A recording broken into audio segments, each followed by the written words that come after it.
일단 오늘 제가 발표하고 여러분들이랑 이야기하는 거는 조금 복잡한 스토리인데 최대한 좀 단순하게 만들어서 여러분들이 이해를 하고 그 다음에 어떻게 제가 연구하는지를 조금 알아보면 좋을 것 같습니다. 그래서 왜 시신에서부터 생명의 탄생을 알 수 있는지를 오늘 이야기를 하도록 할게요. 실제 이제 사이언스를 할 때는 사실 질문이 굉장히 중요해요. 질문이 중요한 이유는 생각해보면 우리가 할 만한 질문들은 대부분 누군가가 예전에 한번 한 적이 있어요. 또는 안 했다면은 그 부분은 안타깝지만 실현이 안 될 질문들이 대부분 많아요. 예를 들면 타임머신을 만들면 아주 좋다. 또는 나는 그걸 어떻게 만들까라는 질문은 아주 좋은 질문이지만 반대로 그것을 풀 수 있는 도구를 가지고 있지 않아요. 그래서 여러분들이 사이언스를 할 때마다 어떻게 질문을 가지면 좋을까라는 것을 생각해야 되고 그 질문이 충분히 좋은 질문인가를 학습하기 위해서 여러분들이 대학교, 대학원 그리고 포닥 과정들을 거쳐서 연구를 하게 됩니다. 그래서 제가 가진 질문은 굉장히 여러분들이 보기에는 좀 쓸데없어 보이는 질문이기도 해요. 예를 들면 이런 거예요. 이게 인비트로 퍼틸리제이션이라고 해서 수정이 되는 시험관 아기가 만들어지는 첫 장면이에요. 그래서 이거는 이제 정자와 난자가 만난 상태입니다. 그래서 만나서 이제 이렇게 분열을 하고 또 분열을 하고 또 분열을 하고 분열을 하고 이런 식으로 계속 분열을 하고 난 뒤에 이제 비로소 해칭이라고 이렇게 바깥으로 이렇게 뚫고 바깥으로 나가기 시작해요. 그러니까 이게 지금은 이제 시험관 안에서 우리가 현미경으로 볼 수 있지만 실제로는 인체 내에서 일어나고 이게 이제 착상이 되면은 이제 아기가 태어나는 거죠. 실제 여기 보면 이제 혹시 조금 눈이 좋은 친구들은 이런 극체도 발견할 수 있을 거예요. 그 난자에는 극체가 있죠. 그래서 감수 분열을 하고 나면 아주 작은 쓸모없는 세포가 하나 생기는데 거기 이쪽에 보면은 이제 보입니다. 그러니까 알면 잘 보여요. 여기 보이나요? 여기 이제 극체입니다. 그러니까 여러분들이 똑같은 현상이라도 얼만큼 내가 많이 알고 있느냐에 따라서 이런 걸 보는 눈이 생기는 거죠. 여러분들은 처음 볼 때 이게 극체인지 몰랐지만 저는 알고 있었기 때문에 극체가 보이는 것처럼 여러분들이 지식을 많이 갖춰야 되는 이유가 여기에 있습니다. 그래서 이러한 과정으로 생명체가 이제 탄생이 되는데요. 이거는 이제 제일 첫 장면만 이제 여러분들 극체가 다 보이죠. 네, 이게 이제 첫 장면이에요. 그러니까 수정체, 정자와 난자가 만나서 이제 결국은 이제 수정체가 되겠죠. 그리고 수정체가 계속 분열하면 이제 사람이 되겠죠. 그러면 이거는 이제 첫 분열 결과예요. 그럼 첫 분열 결과 세포는 두 개가 생기겠죠. 자, 그럼 제가 가지고 있는 질문은 이 두 개의 세포가 결국은 사람이 될 거예요. 그러면 이거를 편의상 우리가 하나를 A라고 하고 하나를 B라고 하면 이 A와 B의 비율은 어떻게 될까요? 우리 몸에서. 질문 이해가 됐나요? 지금 약간 헷갈려하는 친구들이 있는데 다시 한번 설명할게요. 결국은 이 두 개의 세포가 우리 몸을 만들 거예요. 맞죠? 그러면은 이 A라는 세포랑 B라는 세포가 결국은 온몸을 만들 때 각각이 기여하고 있는 비율은 어떻게 될까요? 질문이 이제 완벽히 이해가 됐죠? 자, 그러면 여러분들 이제 제가 손을 들라고 할 겁니다. 그래서 주관식이지만 객관식으로 제가 답변을 준비했어요. 첫 번째, 반반. 그러니까 AB 세포는 결국 반반이죠. 그러니까 우리 반반 치킨 좋아하잖아요. 맞죠? 그래서 반반. 또는 두 번째, 하나만. 그러니까 AB 세포로 분열은 됐지만 마치 극체처럼 A가 우리 온몸을 구성할 거다. 또는 B만이 우리 온몸을 구성할 거다. 그 다음 세 번째는 반반은 좀 아닌 것 같고 그렇다고 하나는 아닌 것 같고 하나가 조금 더 그러니까 두 개가 똑같지는 않을 것 같고 조금 더 예를 들면 한 6대4 또는 7대3 정도일 것 같다. 그럼 이제 굳이 숫자로 표현하면 1번은 5대5, 1대1. 그 다음에 2번은 9대1 또는 10대0. 3번은 7대3, 6대4. 자, 여기서 손을 3개 중에 하나를 들어야 돼요. 안 든 사람은 제가 지목해서 뭐라고 생각하는지 시킬 거예요. 자, 1번 반반이다. 자, 반반이다. 생각보다 많아요.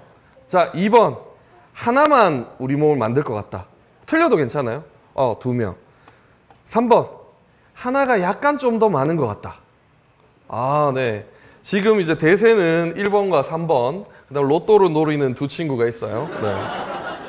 그래서 자, 이제 이 답을 제가 어떻게 풀었는지 이야기를 해줄게요. 생각해보면 이 질문 굉장히 어려워요. 왜냐하면 우리 쌍둥이가 두 사람, 일란성 쌍둥이 두 사람 있고 똑같은 헤어스타일과 똑같은 옷과 똑같은 이런 뭐랄까 몰폴로지를 가지고 있어, 외형을 가지고 있으면 누가 형인지 누가 동생인지 알기 어려워요. 근데 세포는 더 심하겠죠, 우리 몸에서. 그래서 그렇게 서로 다르지만 아주 같은 형태의 세포를 구분하는 일은 상당히 어려운 일이에요. 그래서 그것을 풀려면은 상당히 어려운 여러 가지 난관들을 거쳐야 됩니다. 그래서 이러한 하나의 세포, 우리가 아까 전에 얘기한 질문은 AB세포, 그 AB세포 중에 A가 어떻게 우리 몸을 만들었는지, 또는 B가 어떻게 만들었는지, 이런 거 하나의 세포를 트래킹해서 이 과정을, 퍼지는 과정들을 보는 것, 그러니까 분열한 자손세포들을 구분하는 것, 이것을 리니지 트레이싱이라 그래요. 한국말로 굳이 바꾸자면 뭐 조상찾기 뭐 이렇게 이야기할 수 있는데 대부분 이제 영어로 리니지 트레이싱이라고 많이 합니다. 그리고 논문에서는 하나의 세포에서 유래한 모든 자손세포를 추적하는 거예요. 그래서 사실은 리니지 트레이싱이 어디서 나왔냐면 오늘은 보여주진 않지만 족보 같은 걸 생각해 보면 돼요. 이제 아버지가 누구고 결혼해서 누구를 낳았고 누가 또 어떻게 됐고 이런 거를 이제 리니지라 그럽니다. 계보 또는 족보 추적이라고 이야기를 하는데 이러한 걸 리니지 트레이싱이라고 해요. 그래서 리니지 트레이싱 중에 제일 어떻게 보면은 중요한 예전 과거 논문 중에 하나가 이 1983년도에 네마토드 중에 C. 엘레강스, 예쁜 꼬마 선충이라고 하는 작은 이렇게 곤충이 있어요. 그래서 그 곤충이 수정이 되고 난 뒤부터 어떻게 분열되는지 현미경으로 하나씩 살펴본 거예요. 그러니까 지금은 이런 실험을 안 하겠지만 지금부터 한 40년 전에는 이제 현미경이 그 당시에 최신 무기였던 거예요. 그래서 그걸 통해서 이제 하나하나씩 보니까 상상하기에는 실수를 할 수도 있겠죠. 그래서 굉장히 고도의 집중력이 필요했을 겁니다. 그건 대부분 대학원생들이나 어린 친구들이 합니다. 네. 교수님들은 생각만 해요. 네. 그래서 이제 이렇게 이제 이 C. 엘레강스를 추적을 해서 이렇게 이제 합니다. 아, 어떤 특정 세포는 머리로 가더라. 어떤 특정 세포는 스펌이나 에그와 같이 정자와 난자가 되더라. 어떤 거는 몸통으로 가더라. 어떤 거는 꼬리 쪽으로 가더라. 이런 식으로 굉장히 많은 이제 스토리를 이 사람이 재구성했고, 그 다음에 그 구성을 기반으로 세포는 어쨌든 분열되면 두 개가 생기잖아요. 그래서 이렇게 해서 분열해서 결과적으로는 대략 이런 식의 형태가 만들어진다 라는 것을 세계 최초로 밝혔습니다. 수정체부터. 그러면서 이 사람이 좀 독특한 현상 하나를 발견해요. 여기 이렇게 보면 X 표시되어 있는 거 있죠. 경상도에서는 꼬표라고 이야기를 해요. 그래서 꼬표라고 X마크. 이걸 이제 이 사람이 발견한 거예요. 그래서 처음에 어떻게 생각했어요? 처음에는 실수라고 생각했겠죠. 내가 이거를 너무 오랫동안 봐서 이 세포가 사라지는 걸 내가 못 관찰했을 거야 라고 생각을 하고 이걸 계속 추적을 해봤어요. 그랬더니 생각보다 많이 이 세포가 사라지는 거예요. 그래서 이 사람은 이게 처음에는 실수라고 생각했지만 여러 번 관찰하면서 아, 이게 실수가 아니다 라는 거를 알게 됐어요. 그래서 이제 보고를 하게 됐죠. 이러한 현상이 생명체가 만들어지는데 굉장히 중요하다. 그리고 나는 잘 모르지만 어쨌든 세포가 사라지더라 라는 거 알아요. 자연적으로 사라지더라. 그래서 이 보고를 하고 난 이후에 후대 사람들이 이 현상을 연구를 하면서 결국은 이 사람이 이제 이러한 리니지 트레이싱을 통해서 세포가 사라지는 걸 알게 된 거예요. 근데 이게 어떻게 보면 그 당시에 그냥 관찰한 현상이고 몰랐던 일이지만 이게 왜 중요할까요? 이렇게 이러한 현상을 발견하는 게 왜 중요할까요? 결국은 이러한 우리가 몰랐던 현상을 통해서 이 사람은 결국 노벨상을 받게 돼요. 이게 이제 세포 자멸사라는 컨셉입니다. 그러니까 우리가 아무런 공격을 하지도 않았고 데미지를 주지도 않았는데 결과적으로 특정 세포가 사라지거나 아니면 마치 자살하는 것처럼 보인다. 그래서 세포 자멸사라는 거를 처음 발견했어요. 그리고 그것을 이용해서 예를 들면 암이 만들어졌을 때 이 암이 스스로 자멸하게 만들 수는 없을까? 또는 이 세포 자멸을 안 하게 해서 조금 더 오래도록 세포를 만들 수는 없을까? 이런 연구들이 진행되면서 결과적으로 새로운 현상이, 새로운 발견이 결과적으로 어떠한 도구를 만들어내는 겁니다. 그래서 이러한 리니지 트레이싱이라든지 어떻게 보면은 좀 쓸데없어 보이는 연구가 굉장히 큰 파괴력을 가지는 거예요. 자, 우리 다시 원래 질문으로 돌아갑시다. 원래 질문은 이제 첫 자이고트가 두 개의 온몸에 기여하고 있는 비율을 찾는 거죠. 그러면 여기서 이제 여러분들이 한번 생각을 해보면 가장 쉽게 접근할 수 있는 방법 어떤 걸까요? 뭐 물론 이제 앞서 나온 것처럼 수정이 되고 난 뒤에 이렇게 현미경으로 계속 살펴보면 되겠죠. 근데 우리가 자궁이나 이런 이제 생체 안에서 현미경을 설치할 수는 없을 거잖아요. 그리고 10달 동안 그거를 할 수는 없잖아요. 윤리적인 이슈가 있겠죠. 그래서 어떻게 하면 제일 쉬울까라고 생각을 하면 이러한 우리가 사고 실험을 할 수 있습니다. 물리에서는 사고 실험들을 많이 하는데 우리가 하나의 세포에는 초록색을 주는 거예요. 또 다른 세포에는 주황색을 주는 거예요. 그래서 두 세포를 섞어요. 이렇게 섞어서 사람을 탁 만들어요. 예를 들어 만들었다고 칩시다. 그럼 우리가 이 사람이 딱 태어난 걸 보고 머리는 초록색과 주황색이 반반이야 라는 걸 확실히 알 수 있겠죠. 그리고 몸통은 어때요? 초록색이 훨씬 더 많죠. 그럼 우리는 이 사람은 초록색이 온몸에 기여하고 있는 비율이 상대적으로 더 많다라는 거 우리가 알 수 있을 거예요. 그런데 뭐 물론 이제 예상하겠지만 이런 사람이 만약에 거리에 돌아다니면 누구나가 다 손가락질하거나 아니면 어린 시절부터 놀림을 받겠죠. 그래서 이런 거는 윤리적으로 허용되지 않겠죠.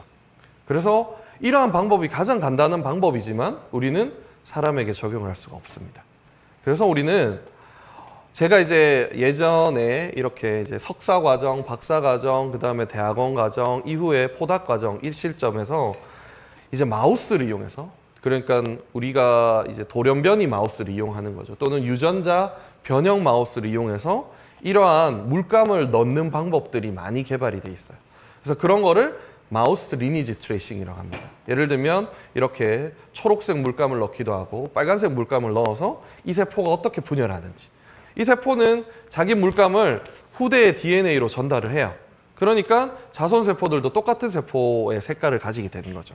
그래서 이렇게 초록색을 보면은 이렇게 초록색 세포, 그다음 빨간색을 가진 세포는 빨간색, 그리고 이렇게 뭐 물감 중에서도 파란색, 이건 락지 마우스라고 하는데 베타갈이라든지 이런 걸 쓰면 이렇게 파란색으로 나오는 색깔들이 있는 거예요. 그래서 이러한 마우스 리니지 트레이싱을 통해서 저는 주로 연구를 했습니다. 제가 이제 글에도 써놨지만 이러한 마우스를 이용하는 이유는 확실해요.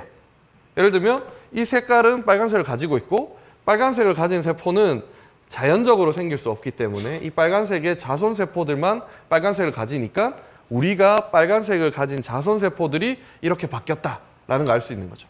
예를 들면 우리 어떤 조작을 해서 빨간색 세포를 만들었는데 그 세포가 눈으로만 갔다. 그러면 그 마우스는 빨간색 눈을 가졌을 거예요. 그럼 우리는 이게 형광이니까 빨간색 눈을 가지면 우리가 넣어준 세포는 빨간색 눈으로만 가니까 이 세포는 눈의 줄기세포다. 뭐 이런 이야기를 할 수 있겠죠. 예를 들면 앞서 이제 다른 이 교수님께서 말씀하신 혈관으로 가는 세포만 저희가 따로 만들면 초록색 세포가 혈관을 만든다면 우리는 그 세포는 주로 혈관에 갔다라는 이야기를 할 수 있는 것처럼 마우스 리니지 트레이싱을 이용한 이거는 이제 크리락스피라고 교수님께서 잠시 설명해 줬지만 그런 도구를 이용하면 우리는 엄밀한 과학을 할 수가 있습니다. 그렇지만 사람에서는 그런 일을 못 하겠죠.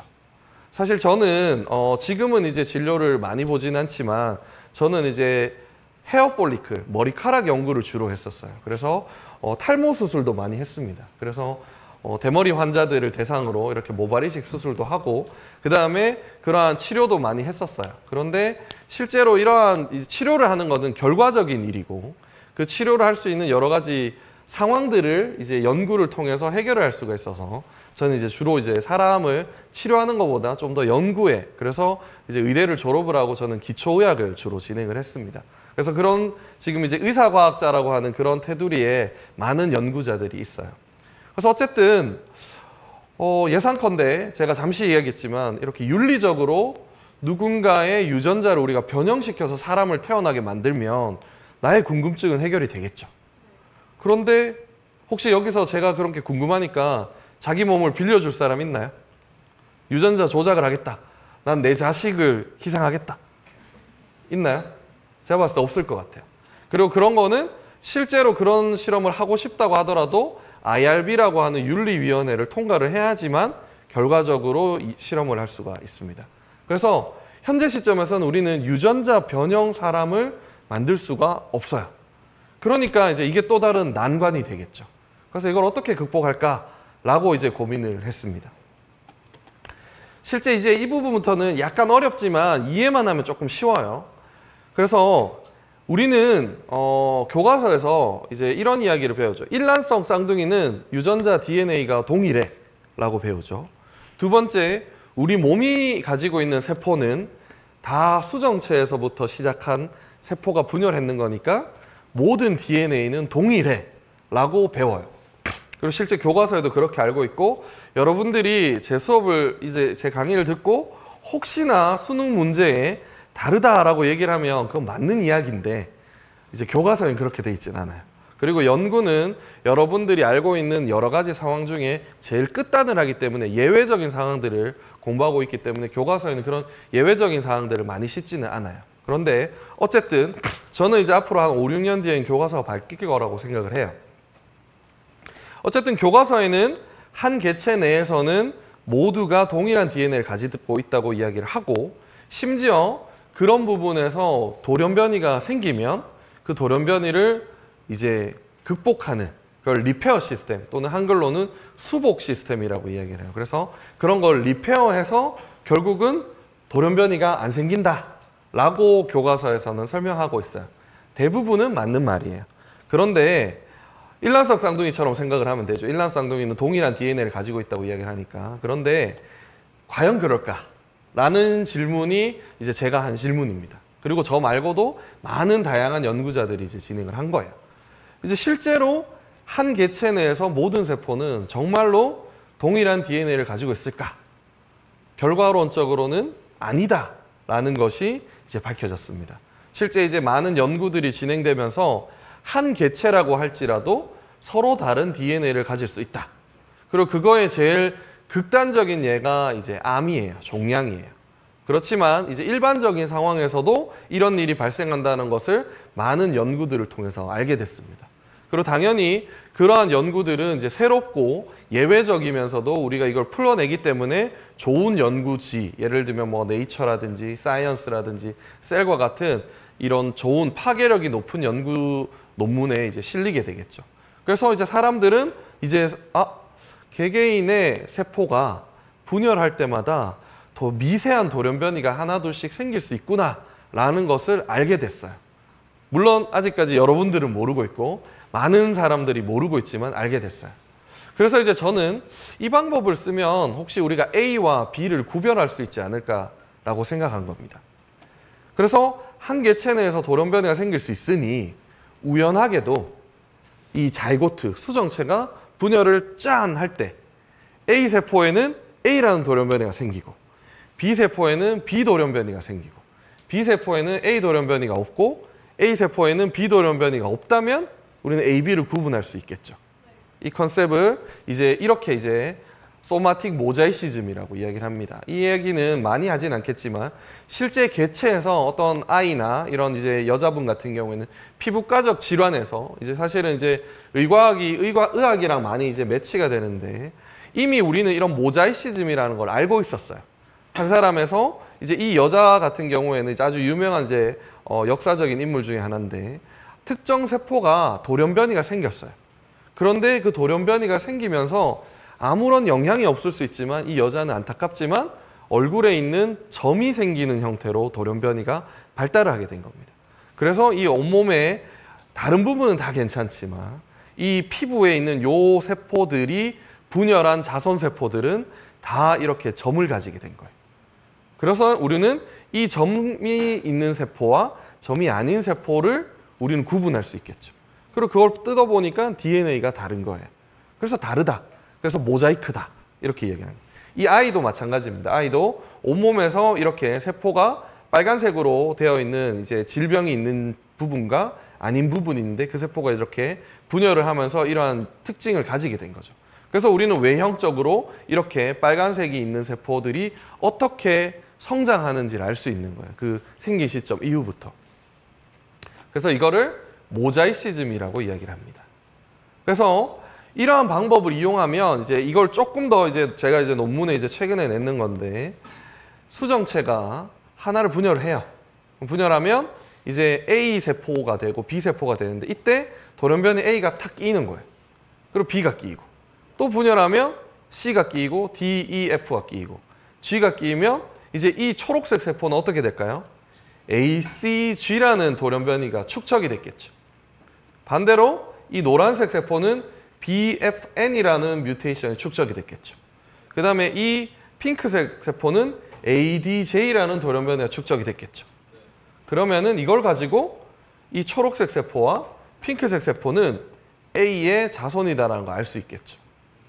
그리고 이 B세포는 노란색 세포는 초록색과 한 번도 만나지 않은 자이고트의 자손세포라는 걸 알 수 있습니다. 즉 다시 말해서 돌연변이의 역사를 통해서 이것을 마치 생리학적 바코드처럼 쓸 수 있는 거예요. 그러면은 우리가 이 8개의 세포만 조사를 하면 이 8개의 세포가 어떤 운명을 가졌는지 완벽히 재구성할 수가 있습니다. 그래서 이게 이제 우리가 가지고 있는 굉장히 뭐랄까 독특한 아이디어였어요. 상식적이지만 이러한 아이디어를 이용해서 우리는 이 세포가 어떠한 과정을 거쳤는지 추적할 수 있지 않을까라고 생각하게 된 거예요. 실제 뭐 디테일하게 설명하지 않겠지만 훨씬 더 컴플렉스한 컨디션에서도 이것이 발생된다라는 것을 이제 물리학자와 같이 공동 연구를 해서 교과서에 이제 저희가 제시를 했습니다. 이 가설을. 그래서 뭐 요걸 좀 설명하면 이런 거예요. F를 가진 모든 세포는 BCE를 가져요. 그 다음에 E를 가진 모든 세포는 BC를 가져요. 그리고 C를 가진 모든 세포는 B를 가지고 B를 가진 세포만 따로 있다면 우리는 F가 제일 최근에 발생했고 그 다음에 E가 생겼고 B가 제일 첫 번째로 생긴 뮤테이션이다 라고 이런 식으로 시계열적으로 우리는 역추적할 수가 있는 거예요. 그래서 이러한 방법을 통해서 우리는 세포를 구해서 이제 어떻게 이 사람이 만들어졌는지를 역추적하고자 했습니다. 자, 그러면 첫 번째 이제 이러한 난관들은 이제 여러 가지 질문에 대한 난관들은 극복이 됐고 이제 실험적으로 첫 번째로 생기는 난관은 자, 우리는 이 두 세포가 온몸에 기여하고 있는 걸 알고 싶어요. 그런데 만약에 어떤 사람이 손가락만 줘서 우리가 조사한다면 이건 제대로 된 조사라고 할 수 없겠죠. 다시 말해서 온몸에 있는 세포를 조사해야 돼요. 그런데 이제 제가 너무 궁금한데 아까 전에 또 이야기했지만 혹시 자기의 몸을 희생해 줄 사람 있을까요? 이게 너무 궁금해. 그래서 막 이렇게 바이옵시를 해야 돼. 바이옵시라고 하면 이 세포를 이렇게 뜯어내는 작업을 해야 되는데 한 1000군데를 해야 돼요. 혹시 원하는 사람 있을까요? 난 그 정도 고통쯤이야 과학의 발전을 위해서 희생할 수 있다. 아무도 없을 거예요. 마찬가지로 살아있는 사람에게 이러한 것들을 요구하는 것은 윤리적으로도 허용되지 않습니다. 그래서 이제 저는 해부학 교실에서 해부를 하고 있어요. 그래서 자기 몸을 돌아가신 후에 기증하는 사람들이 있습니다. 그럼 그분들은 돌아가셨기 때문에 그리고 자기의 몸을 연구와 그 다음에 교육에 기증을 하셨기 때문에 이러한 연구를 할 수가 있는 거죠. 그래서 실제 이러한 온몸에 있는 세포를 얻으려면 특히나 발생 과정에서는 3개의 배엽이 중요한데 그러한 배엽에 있는 세포를 얻으려면 온몸을 획득해야 되는데 그런 온몸을 획득할 수 있는 공간은 의과대학에 있는 해부학 교실밖에 없습니다.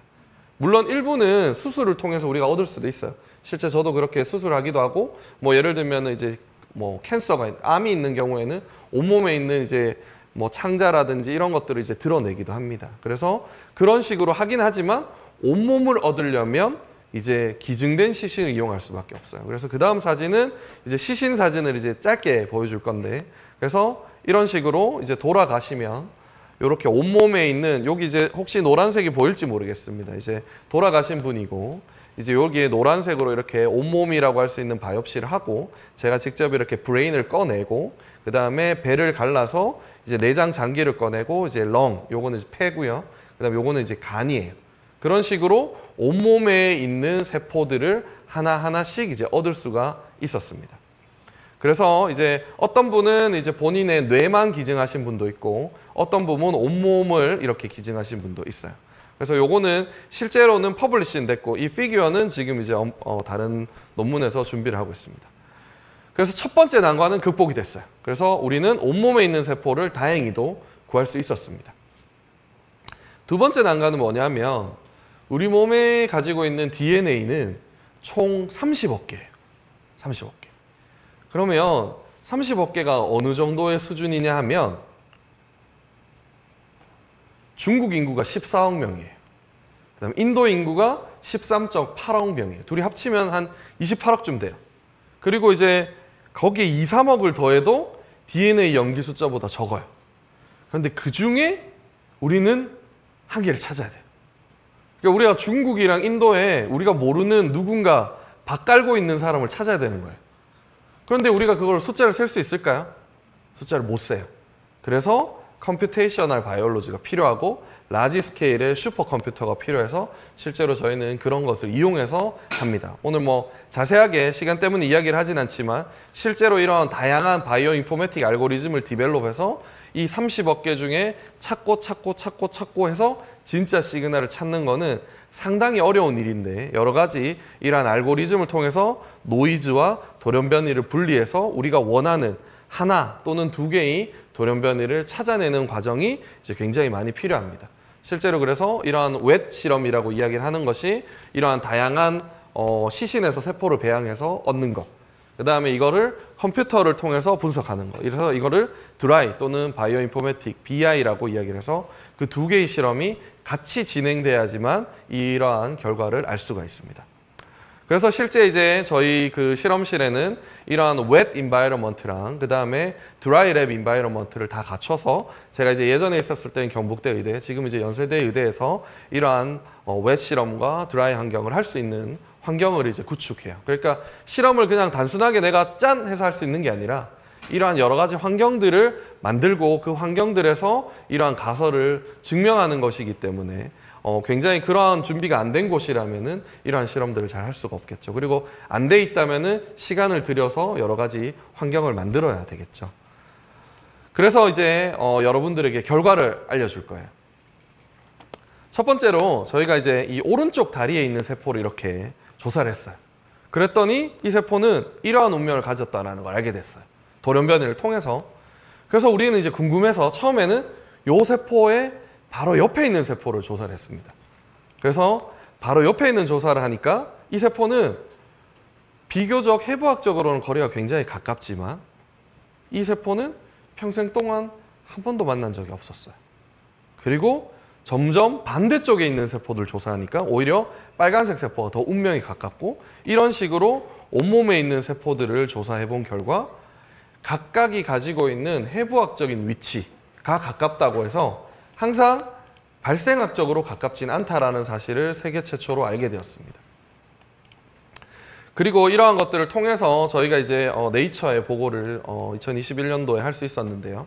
그래서 이제 한 사람에서만 그런 것이 아니라 모든 사람에서 이러한 일들이 벌어지더라. 그러니까 비록 이 세포가 가까이 있으면 서로 같은 운명일 거라고 생각을 했지만 실제는 아니다 라는 것을 저희가 밝히게 된 거죠. 그리고 이제 다시 이제 질문으로 돌아가서 이 두 개가 온몸에 기하고 있는 비율은 어떨까라는 거 우리가 알 수 있겠죠. 어떻게 알 수 있을까요? 이 A라는 돌연변이가 있는 세포를 조사를 하고 B라는 세포가 가지고 있는 돌연변이를 조사해서 이 A와 B의 비율만 비교해 보면 되겠죠. 그래서 세포 10,000개를 조사해서 A, B 비율이 어떻게 되는지, 그 다음에 머리, 어깨, 무릎, 발, 그 다음에 내장, 장기, 심장 이런 데도 다 조사를 해서 이 A와 B의 비율이 어떻게 되는지를 알아보면 이제 이 전체가 가지고 있는 비율을 유추할 수가 있겠죠. 그렇게 해서 봤더니 자, 기억나나요? 1번 반반이라고 한 사람 기억나죠? 그 다음에 용기 있는 로또를 바라는 도미넌트한, 완전히 도미넌트한. 그래서 정답은 이렇게 됐어요. 그래서 첫 번째 분열에서 대략 6대3으로 또는 7대3으로 이렇게 애시메트릭하다. 그러니까 서로의 비율이 완전히 동일하진 않다라는 것을 저희가 알게 됐습니다. 그리고 이러한 것들이 조직별로는 약간 다를 수 있다는 것을 또 보고를 했습니다. 실제 이 부분은 조금 어려운 부분이라서 길게 설명은 하진 않을 거예요. 그래서 어쨌든 각각의 세포들이 서로 비율이 다르고 A, B의 관점에서 반반이 아니다라는 게 첫 번째고, 그 다음에 그 반반이 아닌 상황에서도 온몸에 기여하고 있는 비율들이 조금씩 다르다. 예를 들면 머리는 조금 더 반반에 가깝고 다리는 한쪽이 좀 더 도미넌트하게, 그렇지만 여전히 반반은 아닌 이런 상황들이 있다라는 걸 알게 됐어요. 그리고 평균적으로 2대 1이라는 것을 우리가 알게 됐고, 이것을 보고를 하면서 당연히 이제 좋은 이런 여러 가지 사람들은 왜 그런지를 궁금해합니다. 그러니까 우리가 이런 현상을 발견한 것뿐만 아니라 이런 일이 도대체 왜 생길 수 있느냐도 당연히 증명을 해야지 우리가 좋은 이러한 결과를 많은 사람들에게 논리적으로 납득시킬 수가 있습니다. 그래서 우리가 여러 가지 일들을 했어요. 여러 가지 일들을 했지만 숏하게 이야기를 하면 어떠한 세포가 중간에서 사라지면 이런 2대 1의 비율이 된다라는 거 우리가 알 수가 있었어요. 그러니까 무슨 말이냐면 여론조사처럼 생각하면 돼요. 여론조사를 우리는 뭐 예를 들면 김연아를 좋아하는 사람을 조사를 하는데 한국인을 대상으로만 조사하면 다 좋은 사람이라고 하겠죠. 그런데 미국은 김연아가 누군지 모르는 사람도 많겠죠. 그럼 우리가 한국만 조사를 하면 마치 김연아가 굉장히 인기 있는 사람처럼 보이겠죠.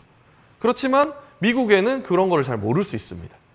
그래서 반대로 2대 1의 비율이 우리가 어떠한 세포를 조사를 못했기 때문에 이러한 비율이 나올 수 있는 거죠. 그렇게 생각을 하고 보면, 이 부분은 이해가 안 되면 나중에 질문을 하면 됩니다. 그래서 생각을 해보면 포유류는 이 자이고트가 사람만 만들어내지 않고 태반도 만들어내요. 그러니까 우리가 이제 여러분들이 태어나면 산부인과에 가면 아이만 이렇게 보지만 실제로는 태반도 같이 끌어내요. 그래서 태반은 보통 버립니다. 태반은 보통 버리는데 그 태반과 사람을 동시에 이 수정체가 만들어내요. 그런데 우리는 태어난 사람밖에 조사를 할 수 없잖아요. 그러니까 이 만약에 초기에 만들어졌던 어떤 특정 세포가 몇 개가 태반으로 사라졌다면 이러한 2대 1의 비율이 생길 수 있겠다라고 우리는 가설을 또다시 만들었습니다. 그러면 이걸 가지고 어떤 걸 할 수 있냐면 언제 태반이 빠졌는지까지도 유추할 수가 있어요. 예를 들면 2개의 세포에서 이제 첫 번째 분열에서 하나가 태반을 만들고 하나가 만들어졌다면 이 세포가 100이 되겠죠. 그 다음에 두 번째 분열의 결과인 4개의 세포 중에 만약 하나가 됐다면 뭐 2대 1이 될 수도 있을 거고, 아니면 이렇게 돼서 또 뭐 다른 비율이 될 수 있을 거고, 이런 식으로 계속 이러한 시뮬레이션을 통해서 만들면 언제 태반이 운명이 결정되는지를 알 수가 있어요. 그래서 그런 식으로 저희가 이제 수학팀과 물리팀과 함께 매스매티컬 모델링을 해서 가장 사람의 결과와 비슷한 결과를 뽑아내서 이렇게 만들었습니다. 그랬더니 이제 결과적으로 이제 이거는 이제 논문에 실린 그림인데요. 대략 8개의 세포 중에 3개만이 사람을 만든다는 사실을 알게 됐어요. 또는 16개 중에 6개가 사람을 만든다는 사실을 알게 됐습니다. 그래서 이제 그림으로 그리게 되면 이런 거예요. 총 이렇게 8개의 세포가 됐을 때 3개는 태아를 만들고 이제 5개가 태반을 만든다는 사실을 우리가 시신의 결과를 통해서 유추할 수가 있었습니다.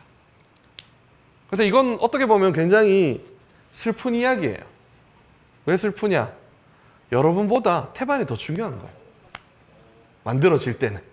왜냐하면 내가 가지고 있는 8개의 보자기 중에 무려 5개의 세포를 태반을 만드는 데 쓰는 거죠.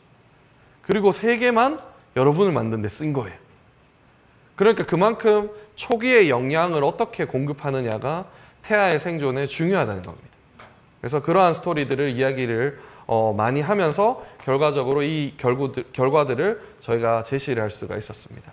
그리고 이제 이거는 이제 후속 연구인데요. 굉장히 어려운 이야기예요. 어려운 이야기인데 이러한 것들을 통해서 이제 우리는 이런 돌연변이뿐만 아니라 이제 저는 이 세포가 돌연변이를 가졌다라는 게 결과적으로는 하나의 색깔의 페인트를 가졌다라고 생각을 합니다. 그러니까 이 ACG의 뮤테이션을 가진 친구는 갈색, BFN을 가진 거는 초록색. 그래서 이러한 물감을 가졌다라고 생각을 하면 이제 우리 몸이 이렇게 다양한 색깔의 물감이 섞여 있는지 아니면은 어떠한 특정 색깔이 이렇게 모여 있는지를 알 수 있겠죠. 그리고 이러한 색깔을 이용을 하면 심장이 몇 개의 세포로 만들어졌는지, 그 다음에 우리의 몸에 있는 팔, 다리가 어떻게 만들어졌는지를 유추할 수가 있습니다. 그래서 이런 식으로 이런 식의 이제 브레인이 어떻게 만들어졌는지를 색깔을 통해서 우리가 유추를 할 수가 있는 겁니다. 그래서 그 중에 이제 저희가 가지고 있는 데이터 중에 하나는 이런 거예요. 우리가 온몸의 오른쪽, 왼쪽의 세포는 우리가 알고 있으니까 오른쪽, 왼쪽이 언제 결정되어 있는지가 좀 궁금했어요. 그래서 그걸 통해서 우리가 재구성을 해본 결과적으로 이제 굉장히 빠른 시절, 대략 한 4번째 분열 이전에 오른쪽, 왼쪽이 운명이 결정돼 있다라는 것을 우리가 알 수가 있었습니다. 그리고 엑토돔, 메조돔, 엔도돔도 이러한 비율의 차이, 그러니까 색깔의 차이를 그래프화를 하게 되면 이런 식으로 보이게 되거든요. 그래서 이런 걸 통해서 엑토돔, 예를 들면 피부 바깥쪽과 그 다음에 엔도돔, 뼈와 심장이나 근육 같은 세포와 그 다음에 엔도돔, 장관 계열이 언제 분리가 되는지도 저희가 알 수가 있었어요. 그래서 그러한 부분들에 대한 실험들을 여러 개를 이제 진행을 해서 결과적으로는 이제 시신을 통해서 이제 사람이 어떻게 만들어졌는지를 재구성하고 있습니다. 그래서 첫 번째 결론은 이렇게 2개의 세포가 분열이 되면 하나의 세포가 훨씬 더 도미넌트하게 우리 몸을 만들어내고, 두 번째는 우리 몸이 fertilized egg가 된 이후에 결과적으로는 사람이 만들어지지만 각각의 시점, 레프트, 라이트는 대략 한 4번째, 그 다음에 엔도돔, 메조돔, 엑토돔 발생학적인 배엽은 대략 3번째에서 7번째, 그 다음에 각각의 장기, 그러니까 키드니, 리버 이런 것들은 대략 6번째에서 17번째에 운명이 결정된다라는 것을 우리가 알 수가 있었고요. 그 다음에 제 기준에서는 요 3번째에서 7번째 너무 커요. 그래서 이러한 부분을 훨씬 더 줄이기 위해서 지금 이제 연구들을 하고 있고, 각각의 올간들이 어떻게 만들어지는지를 지금 연구를 하고 있습니다. 그래서 이제 여러분들에게는 조금 조심스러워요. 왜냐하면 고등학교까지, 그리고 심지어 대학교 학부까지는 아직까지는 DNA가 동일하다라고 이야기를 하고 있기 때문에 조금 조심스러워요. 그런데 실제 이제는 여러분들이 하나의 개체를 봤을 때 이건 동일한 DNA가 아니라 마치 터키의 로마 시절의 모자이크 양식처럼 이제 사람이 모자이크 DNA를 가지고 있다는 것은 아마도 여러분들이 연구할 때쯤이면 모든 사람이 가지고 있는 노말 패러다임이 될 거예요. 그러니까 지금은 토마스 쿤이 말하는 것처럼 패러다임 시프트가 지금 되고 있는 중입니다. 그래서 여러분들이 수능에 이런 문제가 나오면 동일하다고 답을 해야 됩니다. 네. 왜냐하면 고등학교는 그러니까. 그렇지만 나중에 여러분들이 한 10년, 20년 뒤에 의과학 연구를 할 때쯤이면 이러한 사실들이 아마도 모든 사람이 알고 있는 지식이 될 가능성이 높을 거라고 이야기를 하면서 저희 실험은 이렇게 본인의 장기나 몸을 기증하신 분이 없었다면 불가능했을 거예요. 그래서 이분들의 희생이 다행히도 좋은 연구 결과를 통해서 이 사람이 어떻게 만들어졌지 본인은 알 수 없겠죠. 그렇지만 세상에 있는 많은 사람들이 사람이 어떻게 만들어졌는지를 알 수 있게 되는데 희생한 이분들에게 굉장히 큰 감사의 말씀을 드리면서 오늘의 발표를 마무리하도록 하겠습니다. 감사합니다.